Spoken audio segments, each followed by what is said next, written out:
I don't think I do it. Arsenal started like a house on fire. Signing number 2 for this new era. It's Judgment Day, people. Yeah! What did your boy tell you? It was never in doubt. Never in doubt. Don't believe in any luck, I believe I'm self-made, yeah. Now then, people, welcome back to the Just Joe Football Show. I hope you are all doing well. It is time for another reaction video to, of course, JAVI Gracia's latest press conference. I feel there is going to be changes afoot, changes aplenty, just because we heard some great news during the press conference that Wily and, of course, Max Fober and even Adam Forshaw. I think we might see Adam Forshaw. People might not be happy about that, but I think it's going to be good. I think it's going to be good. So Adam Forshaw will enable us to have a free in midfield, which is what we've lacked for me. We're being overrun by, Crystal Palace. We were overrun by Liverpool. It enables us to have a better structure when creating attacks so that if we were to lose the ball, then obviously we have a better structure in terms of being able to defend them counter-attacks. As Graham Smith put it to JAVI Gracia in the press conference, rest defence. And we'll talk about that a little bit later on. I'm excited as well. Tomorrow, I believe 1 o'clock, I think it is, I'll be having John McKenzie on from the Athletic podcast from All Stats, aren't we? Just chatting tomorrow about JAVI Gracia and what he needs to do tactically in order to get Leeds through these next 7 games. John McKenzie is a bit of a goat when it comes to that sort of thing. We've had him on before, and I'm excited to have him back tomorrow as well. So put that in your calendars. Please do smash a like on the video, subscribe to the channel, get your comments in, hit that notification bell. Hopefully Friday night I'll be doing a watch along to Arsenal versus Southampton. I've got a holiday in. Fingers crossed it gets accepted. It probably won't, but we'll see in it. It's going to be a very busy weekend anyway. There's going to be watch-alongs aplenty. We're going to do the 3 o'clocks. We'll do the Leeds game, etc., etc. You know how it goes, so keep it locked. But, of course, we're here today to talk about JAVI Gracia's press conference. I will do my best to go through it. Obviously, a lot of it was focused on leadership, was focused on the squad, was focused on mentality. Naturally so, because we've conceded 11 in 2 games, and then obviously we heard some stuff about players, etc. There's been this notion that Gracia doesn't like Gnonto. There's been this notion that Gnonto's got a bad attitude, all this sort of stuff, because we make up our own things in our head. It's clear now the reason he wasn't playing is because he wasn't 100%, and Gracia's been protecting him. He now saying he's 100%. He's probably going to play. He's going to have to play. I'd argue playing Cini and Gnonto. We'll touch on that a little bit later on now. I've got my preferred lineup now. We were speaking over the last couple of days about maybe Volba playing in DM. Now that I know Forshaw's fit, I'd play him and I would have a midfield 3. But we'll touch on that a little bit later on. But he was asked first and foremost, have you seen a reaction from the Leeds United players?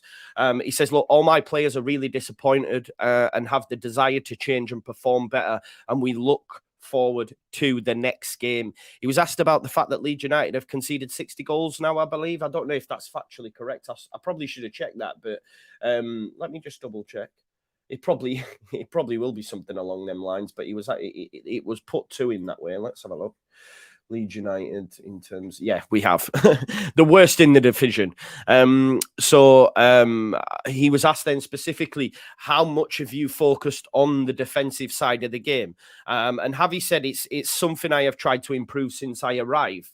I remember JAVI Gracia's first press conference and him saying how, we conceded a hell of a lot of goals and we had to stem the bleeding, we had to stop the flow. And he managed to do that, right? He managed to do that for a period of time, Obviously, it's gone to pot since. But if we look back at JAVI Gracia's first game, obviously, he comes in and we beat Southampton 1-0. Yes, we go to Fulham and lose 2-0 in the FA Cup, but their XG in that game was pretty non-existent, I believe, and they scored 2 worldies, if you remember. Chelsea, we only lose by 1. Brighton, obviously, a fantastic side who were blowing teams away. We get a draw there. We do well at Wolves, and then it's since then we've just gone a little bit wild, conceded 4 against Arsenal, 1 against Forest, 5 against Palace, and 6 against Liverpool. Pray it's not 7 this time around. If we conceded 7 against Fulham, I literally would turn down the channel, I think. But yeah, we've seen him make the changes. We did look more defensively resolute when he first came in the door. I believe it's due to the players having a lack of focus throughout 90 minutes, letting their heads drop when we do concede, and having this notion that we're done and we can't get back into the game. We're fans. They should not be reacting like fans. I can understand fans reacting like that, but football isn't over until it's over, and the players should definitely have that in the back of their minds. And, you know, he, in response to the question, he said, something I have tried to improve since I arrived here. We need to find the right balance, though. You know, you need to have that balance between defense and attack. He said conceding 11 is not acceptable, and we are trying to improve. Obviously, us fans believe that maybe it's a lack of desire. Benny Eggs says, Joe, you are sounding a bit more upbeat today. Just on that, Liverpool's done now. We've reacted to it over the last 3 days. It's now Thursday. We're now looking ahead to Fulham. Yeah, we're looking ahead to Fulham. Press conference, lineups, what's going to turn out at Fulham at 12:30. So, yeah, you are right. I do feel better because Liverpool's gone now. We now have to push through and try and get something on the weekend. But us fans at the minute questioning a lack of desire, and that was put to JAVI GRACIA. And he said, no, I haven't seen that. I haven't seen a lack of desire, but I understand the supporters. You know, he understands where we're at in our thought process. Of course, naturally, we go on about the mentality, them having a soft underbelly, etc., which, you know, parts of that are true, others maybe not so, because we've seen this season when they have dropped into the bottom 3, they've gone on to win the following game. 4 times that's happened. I look at the way we reacted in the Championship, the way we reacted last season. You know, when they're under it, they can come back and you know, and get wins, you know, and silence the doubters. And hopefully that starts with what is for me the most 3 important games since our Premier League return. These next 3 are absolutely huge. If you can get 5 points out of this, 6, I'd argue you're on your way to safety, because you're playing Leicester, you're playing Bournemouth. They're both down there. We already have a 4-point gap over Leicester. If we were to beat them, that increases to 7 with, you know, at that stage, you probably got 5 games left, you know. So to get 6, 7, 5, it's a lot of points over these next 3. So they're huge. They're huge. But JAVI GRACIA, rest assured, said, look, I haven't seen a lack of desire, but I understand the supporters.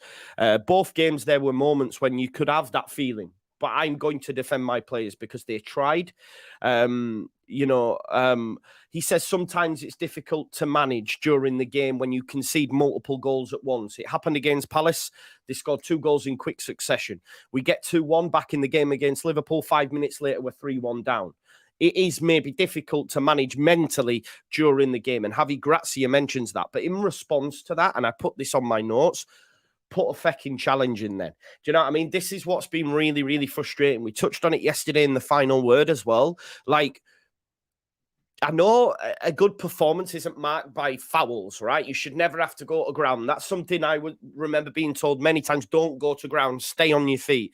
But when you're getting spanked, at least show that you care and at least go for them 50-50s and smash into the opposition a little bit. That's what I would say in response to that, you know, having that lack of desire. I would argue they do sometimes, for me, it seems, have that. But like JAVI says, there are moments during the game where it is difficult for them to manage, conceding 2 goals in quick succession, etc. He was asked about Ilyan Meslier. Of course, Ilyan Meslier has come under a lot of fire, even from myself, and I'm one of his biggest advocates. But he's going to start. He's going to start. He's not about to be dropping him. You could get that from the comments that he made. And he actually said, look, if we've conceded 11 in 2, this is not down to the keeper. This is not down to him. And we have to, you know, defensively, we're a shambles. Defensively, we're poor. Defensively, we are statistically, and in my opinion, we have the worst defense in the league. So yeah, it's not all on Meslier. Of course, the law of averages, like conceding 11 goals to 11 shots on target, it's not great. But look how open some of the goals have been. Look how easy it's been to score. I question his position on the Salah one, but then if you look at when Salah scores the second, Firpo's gone towards the ball, Gakpo's popped it out to Salah, and Salah's never missing from there. He's never missing from there. Jamie says, of course, he is responsible, but not all of it. Exactly. And I think, you know, Javi's coming out and backing him. And that's probably the right thing to do, because, you know, I don't rate Robles, and Christopher Claesen won't play for Leeds United anytime soon. I don't think he ever will. I think he'll be sold. I just don't think he's going to cut it in the Premier League. Adam Pope said, what have the players had to say about solving the problems? We know that Jesse Marsch was pretty big on you know, getting involved with the players. We know that Bielsa was the total opposite of that. I feel that Grazia is somewhere in the middle. But he said, they don't do it. It is my job. I have to analyse the reasons why we have played well in parts before and tried to, you know, increase that level throughout the full 90 minutes. I like that he said it's on him. I didn't like the fact that some of the players were making decisions under Jesse. That's how it came across anyway. I prefer the manager to be a bit more forthright, to be a bit more Bielsa-esque. You know, do you think some of the greatest managers is Pep Guardiola turning around to a Kyle Walker and saying, should I try this? Should I try that? It's not happening, you know. So I like that Javi's took that away from the players as well, to say, listen, they don't do it. It is my job. I do the analysis. I pick the team, etc. Then he was asked, so what have you identified? What have you identified then? If the players aren't coming to you and saying, right, okay, this is what we should be doing, what have you actually identified? And again, I like this, where he said, this is for the players, as in, this is between me and them. I'm not going to tell you what I've identified, you know. It's not something that he was willing to divulge. I know a lot of people, Kate from Leeds Birds Rants touched on it yesterday in the final word. She doesn't inspire him, you know. She feels that maybe he doesn't have that inspiration within the I nearly said locker room there. Too much Jesse. In the changing rooms. But I like that about him. I like that he said, this isn't for you. You know, he's not going to come out and dig out his players or say, yeah, it's because of a lack of desire or it's because they switched off, etc. Alison says, 200 in the house. Smash the like, please. Yes, you please smash the like and subscribe to the channel. And don't forget to get your notifications on. I've seen a few people mentioning tactics and formation. I'll be doing a video tomorrow with John McKenzie from All Stats Aren't We and of Athletic T4 fame, does a lot of the videos on there about the tactical side of the game and about what Grazia needs to do between now and the next 7 games in order to keep Leeds in the division, and what actually has he changed, if anything at all, especially when you consider how many goals we've conceded now under all 3 managers since our return. So it'll be interesting to see what he has to say. So get your notifications on, because it'll be very insightful and you'll learn something, myself included. Every time I listen to that guy, I learn something. So yeah, bring your paper and pen. So, yeah, he said, listen, I'm not willing to divulge what I've identified. This is purely for the players. He said, we're working on it, though. He did say it's evident we don't have the right balance like we have done in previous matches. So, you know, if you look at our performance against Brighton, we had the right balance. Since then, it's been few, you know, you could argue for the first half against Palace, for 30 minutes against Liverpool, we had the right balance in defence and attacks. We were creating and also looking good defensively. We then concede and it goes to pot. It's about having that focus throughout a full 90 minutes. And he said, look, we've had the right balance in previous matches, so we've shown we can do it and we will do it again. Yeah. And I think that, you know, I'm leaning on the side of we're going to see a good performance on Fulham. Whether that equates to points, I'm not sure. I'm not sure on that yet. Probably on Cock-off Jewel, who's negative as they come, say Brighton dominators, we were lucky as. You create your own luck. It was a good performance. You know, that's the negative side of it. I prefer to look at it and say, you know what, Brighton are flying and we managed to get a point. But if you want to look at it that way, that's on you as well. That's totally fine. Everyone's entitled to their opinion. I don't think we were lucky. So we've had it in previous matches, and he thinks that we can do it again. And I believe we will. Obviously, there's been a lot of chat about, you know, not letting the not not letting the handbrake off, if you like. You're not letting the handbrake off, you like. Fantasty says, Joe, with due respect, your positivity is based on vibes. Like, with all due respect to you, just because I don't agree with your viewpoint doesn't mean I don't have any validity in what I'm saying. Do you see what I'm saying? I said you can look at it from a negative standpoint, because I know you agreed with Cockholf. I look at it from a positive standpoint, not purely based on vibes. I look at the result against a very good Brighton side and say, do you know what? I liked the way we went about it tactically. I like that we stood off and let Lewis Dunk and Adam Webster have the ball. You know, we got a point. That's me. You could look at it and say, oh, we're very lucky. But tactically, he set us up like that to get a point. And what did we do? We got a point. But there. So we do respect, you're entitled to your opinion. You know, glass half full is fine. So Fulham are now safe. Should you be more aggressive? Obviously, there is a little bit, a lurking notion that Fulham were on the beach a little bit. Fulham's form going into this was piss poor before Everton. Then they slapped up Everton 3-1. Before that, I don't think they'd won in 4 or 5 games. You know, this could have 2 ways to go. They could look at it and say, we've had a good point, let's go out and do it again. Or they could take the foot off the gas as well. You know, we could take the foot off the gas as well. And because they are in that no man's land. They are on the beach, as people like to say. Fulham are going to be safe. Yeah. Fulham are going to be safe. So he was asked about being more aggressive. You know, because as fans, we're used to having an aggressive press since Bielsa, you know, front foot football, even under Jesse. Yes, defensively, it was woeful. I would argue worse than under Bielsa, just because in transition, we looked so open every single time. But we had a go. At the minute, we're standing off. And when we're standing off, and then we concede, we don't seem to be changing it. That's my one bugbear at the minute. My one bugbear at the minute is that we're not changing it quick enough in games to get us back into it. And I think that's where a little bit of lack of focus comes, because the players tried to do that, and then it all falls to bits, and you know, and we end up conceding many. We end up conceding many.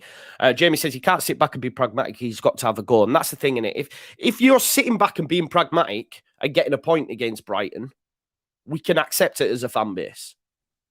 If you're sitting back and being pragmatic and getting slapped 6-1, we can't accept that as a fan base.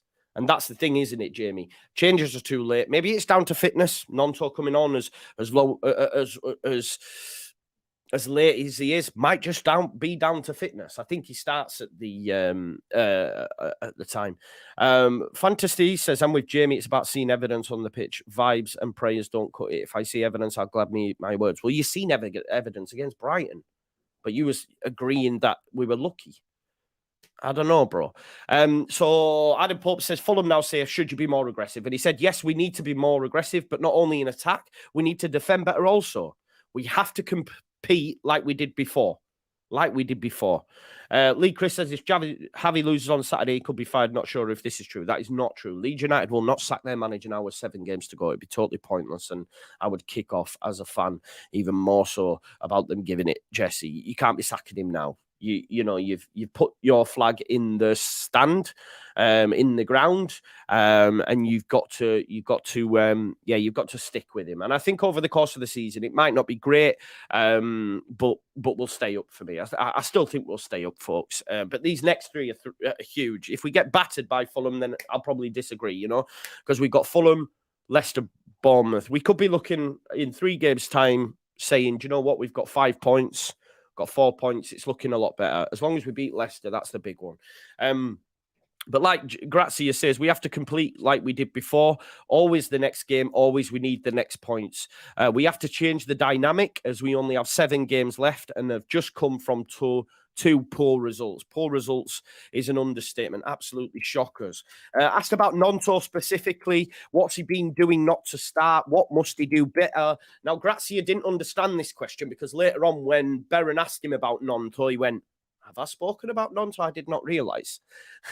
So I think it was more of a widespread answer before he was then drilled down on Nonto. But he says there are many things we're not doing well, because you can see the results, but it's important the way they work every day. So I think he's talking more in terms of the full squad. I believe in my squad. Some of my players have little issues. They're not in the best condition, training only 2-3 days a week. in that, you're looking at Max Vorber. In that, you're looking at Patrick Bamford. You're looking at Rodrigo. You're looking at Nonto, who we could all look at and say they're going to have to play a part. They're not 100%. And again, that comes back to squad building. That comes back to Victor Orta. We knew Bamford was never going to make a full season.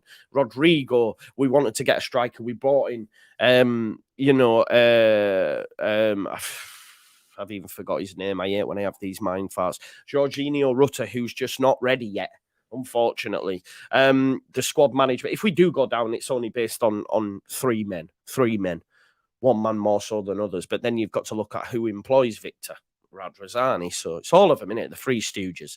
Then he was drilled down a little bit later on about Nonto. Grazia adds that he's ready.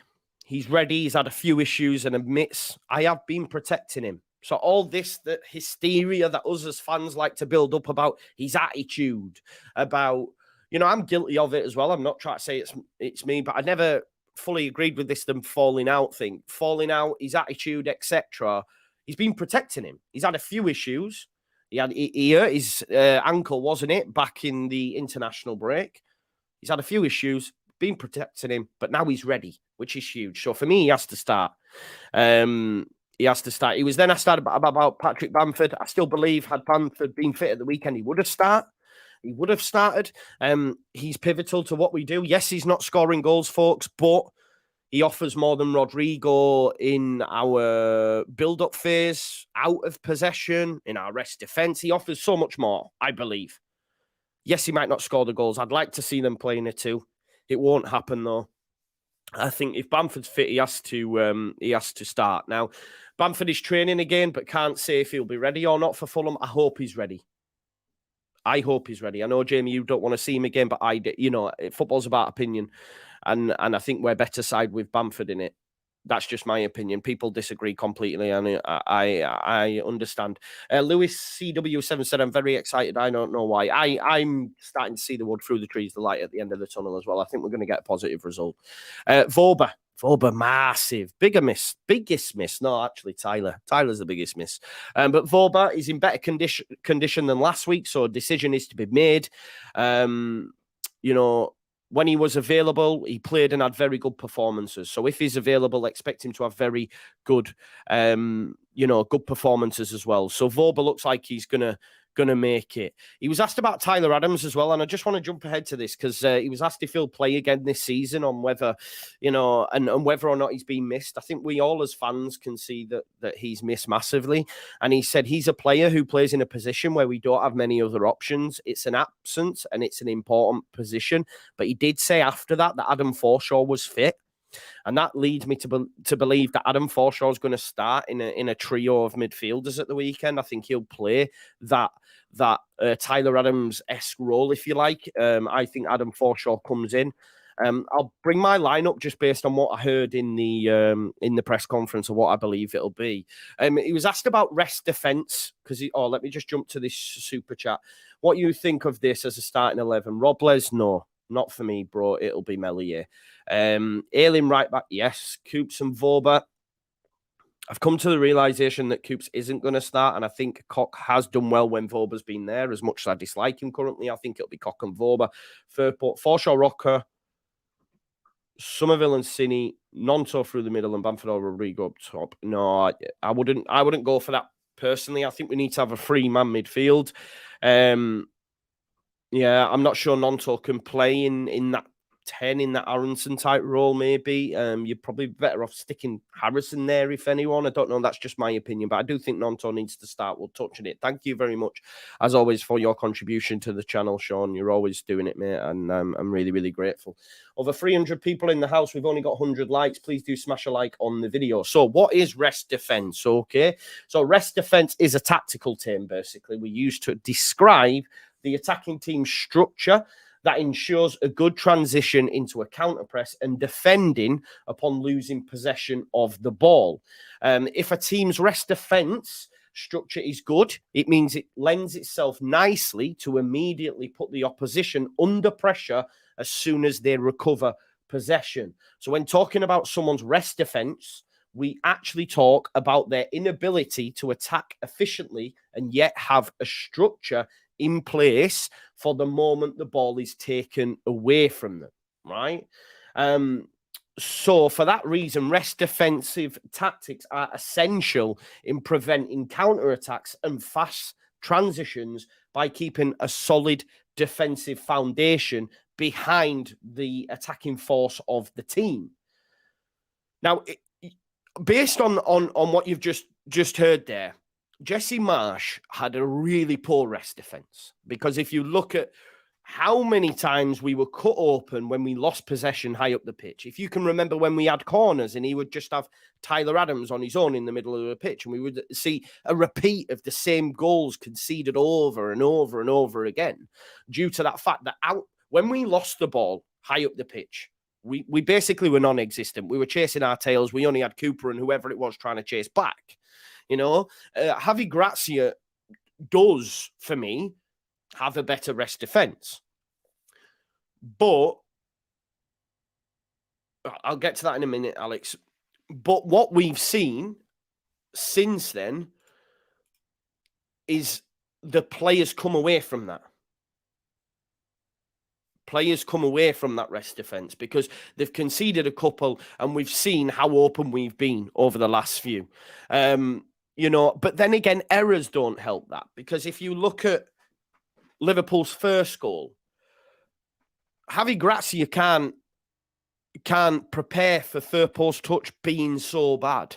Do you know what I mean? He can't prepare for McKennie losing the ball and has been so open. So there's certain instances where we can come away from that, but I do think largely when we do lose the ball, we do have a decent defensive structure. Do I believe it's helped when Adams is there? Yes, 100%. We miss him. It's the same as Calvin. I've come to the notion that this defense is that bad that if no one's sat in front of them protecting them, they fall to bits. It's an extra man in defence, and that's why I think Forshaw comes in. Alex with the super chat just says, Joe, sorry, just came on, but what do you think about Cock playing at right back and Coops and Vobra in the middle? No, I keep Luke Ayling. I know you're not a big fan, Alex. I don't know if Cock's ever played at right back. I don't really rate Cock, and I think the thing that will stop Coops and Vobra is too left-footed. And look, as much as I was angry over the last 24 to 48 hours about Robin Cock, I do think he's done all right with Vobra at the back. So let's give him that opportunity to get them two back together before we write him off completely. This is a point as well. Blinky Fish, Lisa, our defence is too slow getting back. That's something that needs to be worked on as well, because if we did have pacier defenders, the rest defence becomes even better, right? Because you can get back into your defensive position much easier. So I do. Now, yeah, like I say, he said it's vital to have it in some games more important than others, because if you look at the goal we conceded against Forest, again, that was an error from Ayling and from Liverpool. They've had goals from us not having a good rest defence, but a lot of that was due to errors. Graham asked him, what is it that makes it difficult? Is it the players? Is it the opposition quality? He didn't really answer that question, but for me, it's all about focus and the players remaining focused. And I feel over the last two games, they haven't been. They haven't stuck to the game plan. And have also gave up at times, which isn't acceptable. It's not acceptable at all for me. That would be my answer in response to that question. Of course, Javi's never going to say that. He was then asked about Javi not liking to shout or get angry. He must have done a piece somewhere once upon a time where he did an interview and his answer was, I don't like to get angry. I don't like to shout. So Baron Cross put that question to him, and it just made me remember what, Leeds, Bird Rants, Kates had mentioned last night about, does he say enough? Is he inspiring enough for the players? Because he isn't for her as a fan watching it, etc. And Javi said, look, I have different reactions for different moments. I have to convince the players to try and understand why the things are happening. Do you always need to be shouting? I don't think so. But I do think you need to have a little bit of that about you. I remember the City documentary. Pep had that. Arteta's got that. So I do think he does have that. But I don't think Javi doesn't, just because he's not shouting and we're seeing it. I think he likes to remain calm because, again, I'll come back to it. We've had Jesse, who was the antipathy, the opposite, you know, who's saying, they're scared, man, they're scared. And then you've got Javi, who remains calm, but I like that calmness about him. Mikey B says, hi, Joe, your channel is the best. Thank you very much for your kind words. And I just want to say it to everyone as well, over the last couple of weeks, the channel is really, really growing. And I've had so much support and so many views, and I just want to thank you all from the bottom of my heart, because you know I love doing this. I've tried to do as much content as possible, and will continue to do that. So when I get comments like that, Mikey, it's really, really nice. We're getting so close to 20K. So close to 20K. I've been doing this now. This will be the second season on my own channel. If I can get to the end of the season, having done 2 seasons, beyond 20K, would be absolutely amazing. So if you are new, please do subscribe. If you've got a second YouTube account, subscribe. If you've got family members, get them to subscribe. We're on 18.5, 1,500 to go. Mikey B says, Vobra is the rock of our defence and the best signing in January. Yeah, I couldn't agree anymore, bro. Bang on the money, and thanks again for your comments. Javi did go on to say, I understand the fans' feeling about Desire currently, and I know the fans are suffering and want to improve this situation. The players have done it and will do it again. It was then asked about there being leaders. For me, 2 leaders. I know people disagree and I get battered for it, R. Cooper and Aylin. Do you know what I mean?